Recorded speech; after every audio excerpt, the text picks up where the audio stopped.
ഏത് കാര്യവും ഒരു കാരണം ഇല്ലാതെ ഒന്നാണ്. രണ്ടാമത് ഒരു തുടക്കമില്ലാതെ ഒന്നാണ്. അപ്പോൾ മനുഷ്യൻ്റെ ഒരു തലവേദന വരുന്നു, കൺസിസ്റ്റൻ്റായിട്ട് തലവേദന വരുമ്പോൾ നമ്മുടെ ഒരു ഡോക്ടറോട് ചെന്ന് കഴിഞ്ഞാൽ അതിനയാൾ പല കാരണങ്ങൾ അദ്ദേഹത്തിന് കണ്ടെത്താൻ പറ്റും തലവേദന. അപ്പോൾ അത് കഴിഞ്ഞിട്ട് ഇന്നതാണെന്ന് അദ്ദേഹത്തിന് കണ്ടുപിടിക്കാൻ പറ്റിയില്ല എന്താ ചെയ്യുന്നത്? പുള്ളി പതോളജി ടെസ്റ്റിങ്ങും കൊടുക്കും. അതേപോലെ മഴ പെയ്യാൻ സാധ്യതയുള്ളപ്പോൾ നമ്മളെന്ത് പറയുന്നത്, കോള് കൊള്ളുന്നു, മഴ പെയ്യാൻ സാധ്യതയുണ്ട്. അപ്പോൾ അതൊരു അന്ധവിശ്വാസം എന്ന് പറയാൻ പറ്റും. അതേപോലെ ഇപ്പോൾ തന്നെ ചെയ്യുന്ന കാര്യങ്ങൾ എന്താണ്, നമ്മുടെ ഈ മെറ്റീരിയോളജി എന്ന് പറഞ്ഞു അതെല്ലാം പറയുന്നത്. അപ്പോൾ അത്തരം എന്തെങ്കിലും ചില നിമിത്തങ്ങളോ ചില തുടക്കങ്ങളോ വരുമ്പോൾ അതിനെ പ്രിസൈസായിട്ട് കാരണങ്ങൾ കണ്ടെത്താനാണ് ഇത്.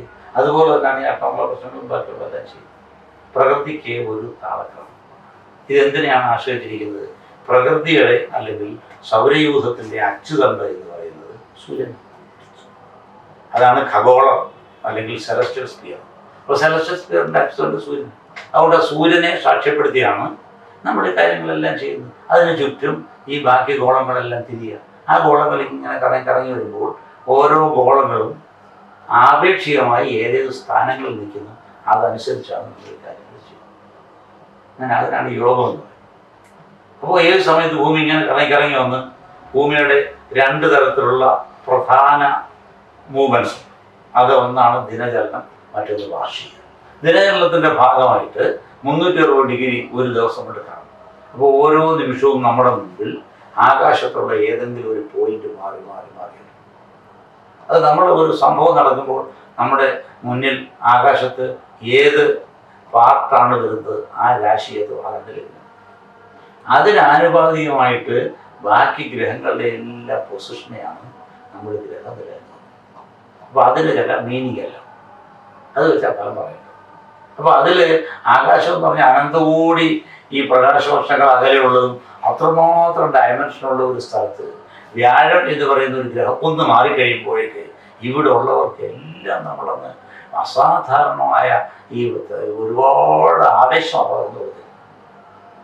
അപ്പോൾ അതിന് പ്രത്യേകം പറയുന്നുണ്ട് എവിടെ അങ്ങനെയാണ് ഇത് കോടിപതി ആകും എന്നുള്ള പ്രതീക്ഷയിരിക്കുന്നവരോട് നമുക്ക് എന്ത് പറയാം? അവരോട് പറയേണ്ടത് ഇവന് ഏതെങ്കിലും ഒരു യോഗമുണ്ടോ എന്ന് ആദ്യം കണ്ടുപിടിക്കണം. ലോകത്തുള്ള എല്ലാ ആൾക്കാരും നമ്മൾ ഒരുപോലൊന്നും അല്ലല്ലോ അല്ലേ?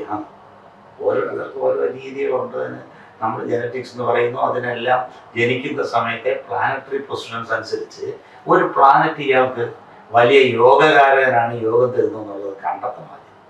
പരാശര മഹർഷി കൃത്യമായിട്ട് പറഞ്ഞിട്ടുണ്ട്. പരാശരൻ പറഞ്ഞിരിക്കുന്നത് എന്താണ്? ജാതകത്തിൽ ഏതാളുടെ ഒരു ജാതകത്തിൽ ഏറ്റവും പവർഫുള്ളായിട്ട് വരുന്ന ഗ്രഹം ഏതാണോ അതാണ് കാലഗ്രഹം.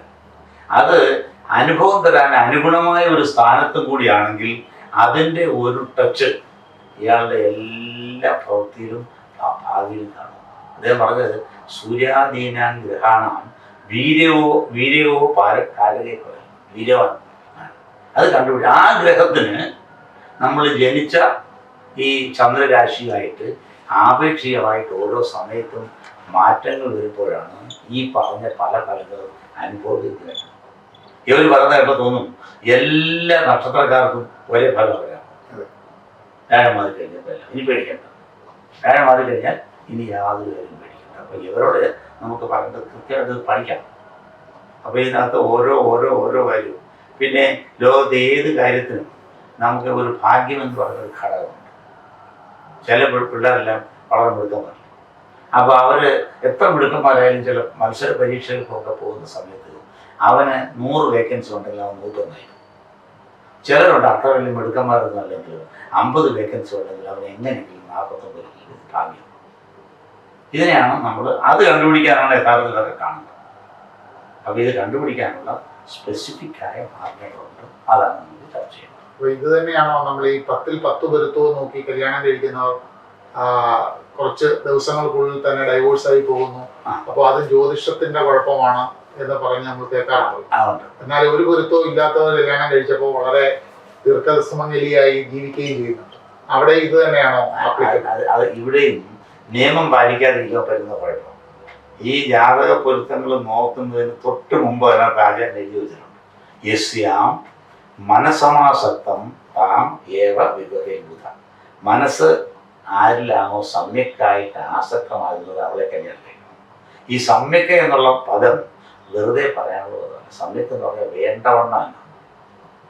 അപ്പോൾ വേണ്ടവണ്ണം ഒരു ആളിനെ മനസ്സിലാക്കി ഇത് നമുക്ക് സ്യൂട്ടബിൾ ആണ് എന്ന് ലോജിക്കലായിട്ടും പ്രാഗ്മാറ്റിക്കായിട്ടും മനസ്സിലാക്കി കഴിഞ്ഞാൽ അവളെ തന്നെ കല്യാണം കഴിക്കണം. പിന്നെ വേറെ പൊരുത്തം നോക്കേണ്ട കാര്യമില്ല. അത് കണ്ടുപിടിക്കാനാണ് പഴയ ആചാര്യന്മാരെ ഈ 10 10 20 എന്നെല്ലാം പറഞ്ഞത്. അതിനകത്തും പല ഗ്രന്ഥങ്ങളിൽ പറഞ്ഞിട്ടുണ്ട് കോംപ്ലിമെൻ്ററിയാണ് നമ്മൾ ഈ വിവാഹത്തിൽ സപ്ലിമെൻ്ററി അല്ല. അത് പറഞ്ഞല്ലോ. നിയമനൊക്കെ ചിലപ്പോൾ ഒരു പക്ഷെ അറിയാവുന്നതായിരിക്കും. മറ്റേ ശശാങ്കരാദ്യത്തിൽ എന്താ പറഞ്ഞിരുന്നത്? നിസ്സന്താനേ സസൂരം. ഒരുപാട് സന്താനങ്ങൾ ഉണ്ടാവാൻ സാധ്യതയുള്ളവരാകേണ്ടത് കുറവുള്ളതാണ്. വീട് കൊടുക്കുക സന്താനഭാഗത്ത് നിരവധി കരുണം കാരുണ്യവാനാണെങ്കിൽ അല്പം നിർദ്ദയരായാലും കുഴപ്പമില്ല. അങ്ങനെ ഓരോന്നും കോംപ്ലിമെൻ്റ്. ഈ 10 10 പൊരുത്തം എന്ന് പറഞ്ഞ് തരുന്നത് അതുകൊണ്ടായിരിക്കണമെന്നില്ല പോകുന്നത്. ആളെ മനസ്സിലാക്കാത്തതുകൊണ്ട് ഒക്കെ ആയിരിക്കും സംഭവിക്കും. അതിനെ ശാസ്ത്രീയമായ രീതിയും കൂടി ഉപയോഗിക്കണം. അതിനാണ് ഈ പ്രീമാരിറ്റൽ കൗൺസിലിംഗ് എന്നൊക്കെ പറയുന്നത്. അതിനകത്ത് അസ്ട്രോളജിയും ലേറ്റസ്റ്റ് സൈക്കോളജിക്കൽ ട്രീറ്റും എല്ലാം കൂടി കണക്കാക്കി ഭംഗിയായിട്ട് ബോധ്യപ്പെടുത്തിയിട്ട് ആൾക്കാരുണ്ട്. അങ്ങനെയാണെങ്കിൽ പലർക്കും കുഴപ്പമൊന്നുമില്ല. പിന്നെ എല്ലാവർക്കും ഒരു വിധിയും.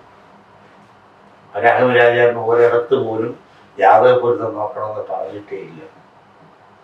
ആധികാരികമായി ജ്യോതിശാസ്ത്രം കൈകാര്യം ചെയ്യുന്ന ഗ്രന്ഥം എന്ന് ഇപ്പോൾ നമ്മളെല്ലാം കണക്കാക്കിക്കുന്നത് വരാഹമിരാജന്റെ ഹോരാശാസ്ത്രം. അതാണ് നമ്മുടെ ആറ്റ്. അതിനകത്ത് ഒരു ഭാഗത്തും ജാതകം പൊരുത്തപ്പെടുത്തുന്നതിനെ കുറിച്ച് അദ്ദേഹം പറഞ്ഞിട്ടേയില്ല. അദ്ദേഹം അവിടെ പറഞ്ഞിരിക്കുന്ന സ്ത്രീ ജാതക വിശേഷം. ഒരു പെൺകുട്ടിയുടെ ജാതകത്തിൽ എന്തെല്ലാം വിശേഷങ്ങളാണ്, പുരുഷ ജാതകത്തിലും അത് പറഞ്ഞിട്ടുണ്ട്. ഇത് രണ്ടും കൂടെ യോജിപ്പിക്കുന്ന എങ്ങനെയാണെന്ന് ഒരിടത്തും അദ്ദേഹം പറഞ്ഞു. പിന്നെ ശ്രുതികൾ കൂടിയായിരിക്കും വന്നത്. ശ്രുതികൾ കേട്ട് എഴുതി എക്സ്പീരിയൻസ് ഇതെല്ലാം വന്നായിരിക്കും ആൾക്കാർ ചെയ്തിരിക്കുന്നതാണ്. ചൊവ്വാദോഷം എന്ന് പറയുന്ന സംഭവം അല്ല, ചൊവ്വാദോഷം എന്ന് പറയുന്ന സംഭവത്തിൽ ഇതൊക്കെ നമുക്ക് പൊതുവായിട്ട് പറയുന്നത് ഓരോന്നൊന്നും ഡെപ്തിൽ പോകണം. ചൊവ്വാദോഷം എന്ന് പറഞ്ഞാൽ അഗ്നേയി വിധവ അസ്തരാശി സഹിതൈഹി എന്ന് അദ്ദേഹം പറഞ്ഞു. ആ ചൊവ്വ 7 നിൽക്കുന്നല്ല പറഞ്ഞേക്കുന്നത്. അദ്ദേഹം പറഞ്ഞേക്കുന്നത് താസാന്തു ഭർത്തൃമരണം നിധനെ. പെൺകുട്ടികളുടെ ഭർത്താവിൻ്റെ മരണം 8ാം ഭാവം കൊണ്ടാണ് പറയുന്നത്. താസാന്തു ഭർത്തൃമരണം നിധനെ വസ്തു ലഗ്നേന്ദുകം സുഭഗത. അവളുടെ ലഗ്നം കൊണ്ടും ചന്ദ്രരാശി കൊണ്ടും അവളുടെ സുഭഗതയാ പറഞ്ഞത്. അസ്തമയെ പതിച്ച 7ാം ഭാവം കൊണ്ട് അവളുടെ പതിയുടെ അല്ലെങ്കിൽ ഭർത്താവിൻ്റെ സുഭഗതയാണ് പറയുന്നത്. അപ്പോൾ ഒരു പെൺകുട്ടിയുടെ 7ാം ഭാവത്തിൽ ചൊവ്വ നിൽക്കുന്നുണ്ട് ഭർത്താവ് മരിച്ചു പോകുന്നൊക്കെ പറഞ്ഞാൽ നമ്മൾ അറിഞ്ഞു പോകും. 7ാം ഭാവത്തിൽ ചൊവ്വയുള്ളതിന് എത്രയോ പേരാ വന്നിരിക്കുന്നതിന് 7 ചൊവ്വയുള്ള ചെറുക്കനെ അന്വേഷിച്ചവർ എവിടെല്ലാം പോകും. അത് മധ്യമരുചിയുള്ള നാളുകളാണെങ്കിൽ ആകെ പോകാം. അപ്പോൾ ഇത് ഭംഗിയായിട്ട് പഠിക്കാത്തതിൻ്റെ ഒരു ചെറിയ കുഴപ്പമുണ്ട്. രണ്ടാമത് വേണ്ടാത്തടത്തിൽ ഇത് ഉപയോഗിക്കുന്നുണ്ട്. അവനെ കൊണ്ട് പറ്റാത്തത് ചെയ്യുന്നുണ്ട്. പിന്നെ മറ്റുള്ളവരെ യാതൊരു സഹതാപവും ഇല്ലാതെ അവരെ അനാവശ്യമായ ആൻസിറ്റിയിലേക്ക് കൊണ്ടുവന്നുണ്ട്. ഇതെല്ലാം നമ്മൾ ഇത് ശ്രദ്ധിക്കേണ്ട കാര്യമാണ്. ഇനി നമുക്ക് ഓരോന്നോരോന്നായിട്ട് നമുക്ക് തരത്തിൽ ഈ എന്താണ് സംഭവിച്ചിരിക്കുന്നത് പറയും. ഈ പ്രശ്നമൊക്കെ വെക്കുക എന്ന് പറയുന്നത് ഇപ്പോൾ നമ്മൾ ഡെവലപ്പ് ചെയ്ത ഒരു മാത്തമാറ്റിക്കൽ ബ്രാഞ്ച് ഏതാണ്? സ്റ്റാറ്റിസ്റ്റിക്സിനകത്ത് വരുന്നത് പ്രോബിലിറ്റി തിയറി. പ്രോബിലിറ്റി. ഈ പ്രോബിലിറ്റി തിയറി പഴയ കാലത്തെ ധാരാളം പ്രപഞ്ചത്തിലെ പാരാമീറ്റേഴ്സ് എല്ലാം ഉപയോഗിച്ച് വിശകലനം ചെയ്യുന്ന ഒരു ശാസ്ത്രമാണ് പ്രശ്നം. അഷ്ടമംഗല പ്രശ്നം അത് ക്ഷേത്രങ്ങളും അല്ലെങ്കിൽ ബാക്കി പല കാര്യങ്ങളായിട്ട് ചെയ്യുന്നത്. എൻ്റെ കണക്കനുസരിച്ച് ജാതിക്കും മതത്തിനും എല്ലാം അതീതമായിട്ട് ഏത് സ്ഥലത്തും നമുക്ക് അഷ്ടമംഗല പ്രശ്നം വെക്കാം. ഞാൻ സ്വകാര്യമായിട്ട് ഞാൻ സൂക്ഷിക്കുന്ന ഒരു സ്വപ്നം എന്ന് പറഞ്ഞാൽ ഈ ഹിന്ദുക്കളുടെ അല്ലെങ്കിൽ അമ്പലങ്ങളിൽ അല്ലാത്ത സ്ഥലത്ത് എവിടെയെങ്കിലും പോയി ഒരു അഷ്ടമംഗല പ്രശ്നം വെക്കണമെന്ന് എൻ്റെ ഇതില്ല. അവിടെ ഇതേപോലെ തന്നെ എല്ലാ ഡീറ്റെയിലും കിട്ടും. ഈ ചന്ദ്രനും സൂര്യനും ബാക്കിയുള്ളതെല്ലാം നമ്മുടെ മതമാണ്. എല്ലാ മതങ്ങളും സൂര്യചന്ദ്രന്മാരെ നോക്കിയല്ലേ അവരുടെ പെരുന്നാളും ബാക്കിയുള്ള കണ്ടുപിടിക്കും. ഇവിടെ മാത്രമല്ല. അത് എൻ്റെ അഭിപ്രായത്തിൽ അവരെ കൂടെ ഒക്കെ ഇത് പഠിപ്പിക്കണം. എല്ലാ ആൾക്കാരെയും നമ്മൾ ഇത് പഠിപ്പിക്കണം.